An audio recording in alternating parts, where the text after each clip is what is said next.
Okay, so now I'm ready to roll out my slab. I sent home in your kits 2 plastic bags. If you have extra plastic bags at home, you can definitely use them.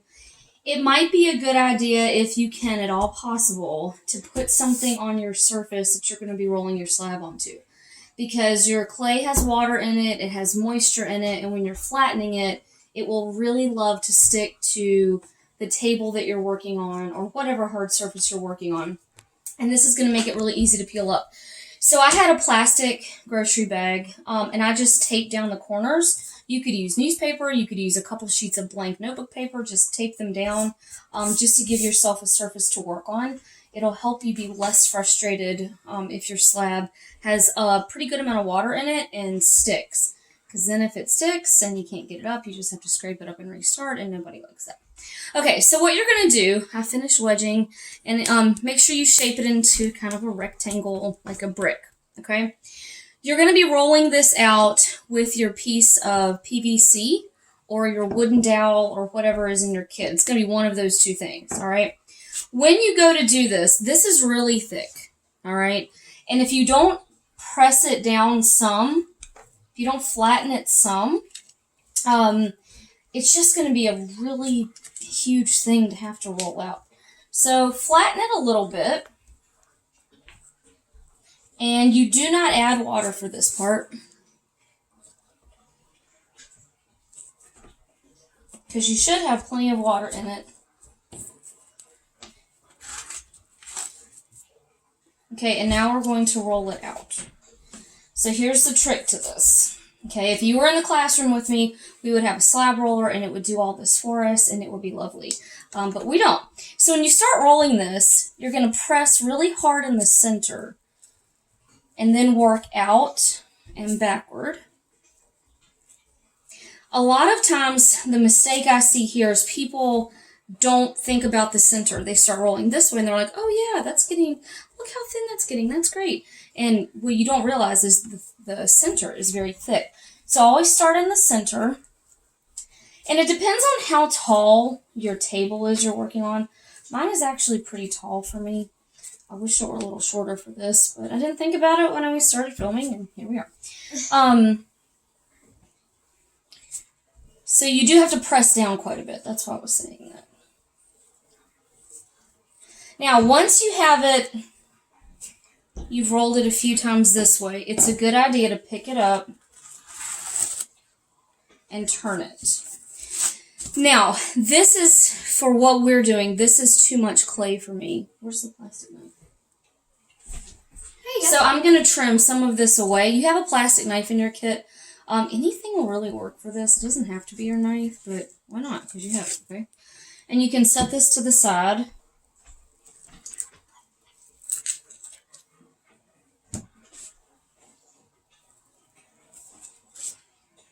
Now, a good rule of thumb when you're trimming your clay away that you're not going to use right away, stop in the rolling process and squeeze all this back up.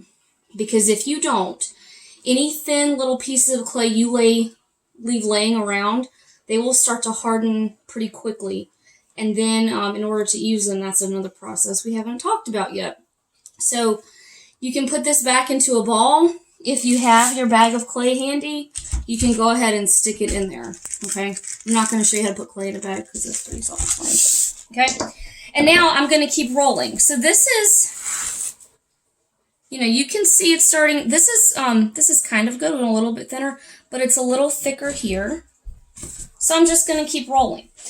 The other danger here, you don't want to leave it too thick. If you leave your clay too thick, clay that's too thick can explode.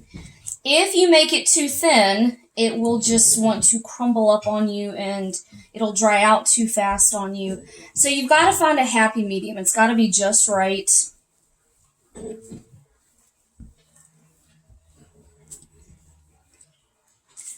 And sometimes the best way to check that is to pick it up and look at it. And you really got to feel it. Like right now, this feels, to me, fairly consistent all the way through.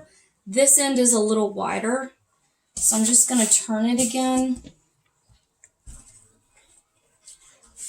And just keep working it. The skinnier it gets, okay, the more often you need to check it. Because especially for a project you're working on over multiple days, we only have a 90-minute block. So you'll probably be working on each project for several periods, several blocks, and you just don't want it drying out on you. Wow, I did really good on this. I just want to point that out for you guys. So this is approximately 1/4 inch thick. If you do this and you're like, oh, this side is this thick and this side is this thin, you can trim some of your clay away and keep rolling. Or at the end of the day, guys, look, this is very plastic. If I squished this up and did this whole process again, it might take me 7 or 8 minutes. So sometimes you have to try things a couple times so you get the hang of it, especially if you are somebody that has not worked with clay before or it's been a while. So now I don't know if you can see this, but my clay has lots of little imperfections on it. And let me grab something out of the clay kit.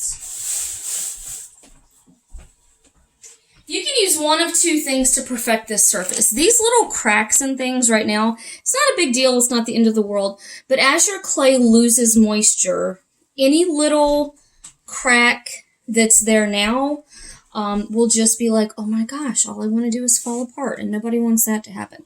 So you have a blank, like credit card or room key. Well, I guess it's not a credit card, like a room key. You also have a sponge. You can use either of these things to smooth out your surface, but here's the deal. You want a tiny, tiny bit of water. You do not want to drown this. You do not want to turn it into a soggy mess. And it's really important you don't get, like, water happy, because if you do, I'm not there to save you. I just don't live in your house. So I got one little touch of water on my sponge. And you do have to put a little bit of pressure. Sometimes people think water is like this magic thing that makes your surface all lovely and great. It's really not. It's pressure too. So don't be afraid to press down. This is why it's important to have something underneath here. And you do have 2 plastic bags in your kit, so you can definitely tape one of those down. And really spend some time doing this, because while you're doing this, you're also adding that water back into your clay, and it's going to keep it nice and moist for you. Now, if you're somebody, and some people are like this, sometimes I'm like this, sometimes my clay, I add too much water in it, and these little dings and all these little cracks, there's a lot of them, just because it's too sticky. You can use this to get rid of those.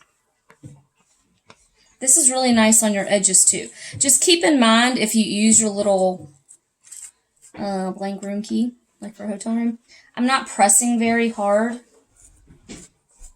but it does help neaten up your edges.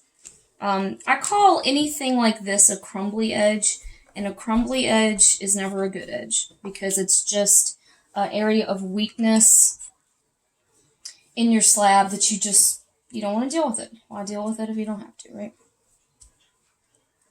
And so this takes some time, as you can tell. I have not even holding my phone right now, so I don't even know how long this video is. But this takes some time.